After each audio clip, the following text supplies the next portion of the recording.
আমি তোমাদের এবার যেটা দেখাবো সেটা হচ্ছে লোহার কড়া সিজনিং। অর্থাৎ আমি লোহার কড়া যে ব্যবহার করি সেটা তো সবসময় হয় না। এবার লোহার কড়াটা এমনই জিনিস, তুমি মেজে রেখে দিলে দেখবে লাল পড়ে তারপরে রাস্ট পড়ে যায়, জং ধরার ব্যাপারটা হয়ে যায়, মরচে পড়ে।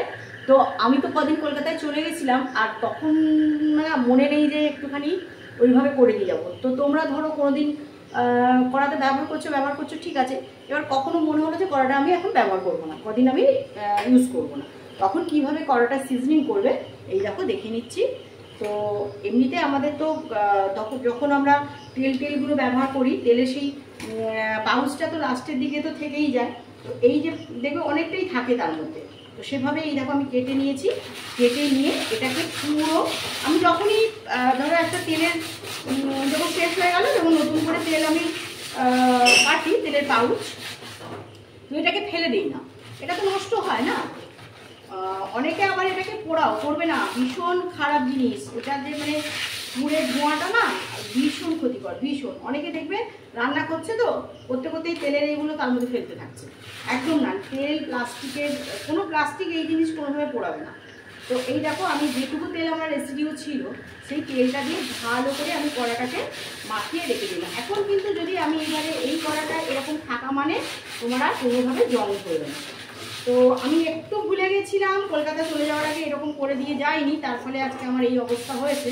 তো আমি এপাশ ওপাশ সব জায়গাটাকেই ভালো করে কড়াটাতে দেখো তেলের পাউচটাকে মাখিয়ে নিই। তো যারা তোমরা লোহার কড়া, আমরা গ্রামে গঞ্জে তো ব্যবহার করি, কিন্তু বর্তমানে যেটা দেখা যাচ্ছে বিভিন্ন বড় বড় সিটিতে এই আয়রন কড়াই বিশালভাবে সাড়া ফেলেছে। বড় বড় শপিং মলগুলোতেও এখন এই দেখছি যে সমস্ত আয়রন কড়া রাখছে লোহার কড়া। তো তোমাদের প্রত্যেককেই আমি সাজেশান দিই, লোহার কড়া মারাত্মক ভালো।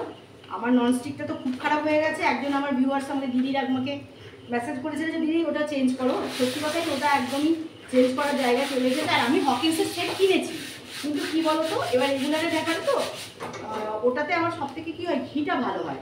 ঠিক আছে, সে একটা দিন আমি ইউজ করবো। কিন্তু এই যে এবারে আমি পুরো কড়াটাকে এই দেখো সিজনিং করে তেল দিয়ে সুন্দর করে মাখিয়ে আমি একদম রেখে দেবো। আর কিচ্ছুতেই আর রাস্টও করবে না, কড়াটাও আমার নষ্ট হবে না। তো তোমরাও তাহলে কী করবে, পাউচগুলো যখন শেষ হয়ে যাবে, যখন তেল তোমরা ভরে নেবে, সেই তেলের পাউচটা দিয়ে এইভাবে কোড়াটা রেখে দিতে পারবে। তো চলো বন্ধুরা, ভালো থেকো সবাই। আমার মুখরোচক চ্যানেলটাকে তোমরা ভালোবাসো, সাবস্ক্রাইব করো, আর আমাকে আরও আরও আরও মেসেজ করো, লাইক করো। Bye, good night.